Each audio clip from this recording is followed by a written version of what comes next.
ရင်စားကောင်းနေမာလာခင်းချက်ပြမှာဖြစ်ပါတယ်ကျွန်တော်ကတော့ဟိုကလုပ်ပြလို့ဆိုပြီးညွှန်ကြားတာဖြစ်ပြီးတော့အဓိကချက်တာတော့ကျွန်တော်ဆရာဆရာမကြီးဖြစ်ပါတယ်ပထမဆုံးအနေနဲ့ခင်းချက်ဖို့တော့ခင်းကိုပြင်လေးတွေဖြတ်လိုက်မယ်ပြီးရင်ရေနဲ့တေချာဆေးပါမယ်ဟိုရင်တဲတွေပါလာတဲ့လို့ပါကောင်းတာကတော့ခင်းမချက်ခင်တညလောက်ပေါ့နော်စံစည်းရည်နဲ့ရေစိမ်ထားပြီးတော့ခင်းရဲ့အညစ်အကြေးတွေတဲတွေထွက်တောင်းလုပ်တာကောင်းပါတယ်ဒါပေမဲ့ကျွန်တော်တို့ကတော့အချိန်ကြီးရလို့ပေါ့နော်ရေပဲဆေးလိုက်တယ်အဲ့ဒါပြီးရင်ခင်းကိုစပလင်လေးနဲ့ပေါ့နော်မရအနည်းမရစပလင်လေးနဲ့တည်ရထည့်ပြပါမယ်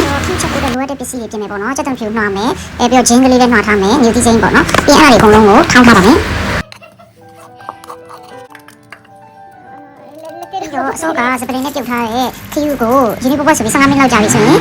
ရေစစ်ထားမယ်ပေါ့နော်ဒီချက်ခီယူတဲ့ချက်ကိုအစပလိုက်လည်းပြီးသွားပြီခီပြုတ်တာလည်းရသွားပြီဆိုရင်စချက်ပါတော့မယ်ပထမဆုံးစီကိုထည့်မယ်စီပူလာပြီဆိုလို့ရှိရင်စက်သွန်ဖြူနဲ့ဆိုတာနည်းနည်းပင်ဗာလဲပြုတ်နေမယ်အဲ့ဒါလေးတွေကိုမွေးလာအောင်စီတက်ပါမယ်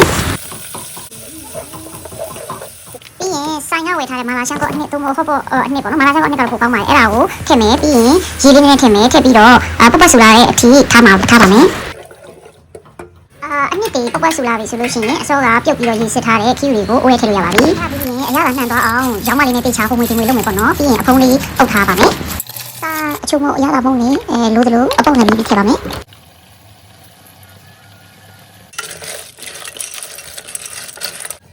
ခုဆိုရင်အရင်စားလို့ကောင်းနေမှာလားခစ်ချက်လေးရရှိပြီဖြစ်ပါတယ်နောက်ဗီဒီယိုတွေမှာပြန်ဆုံမယ်နော် bye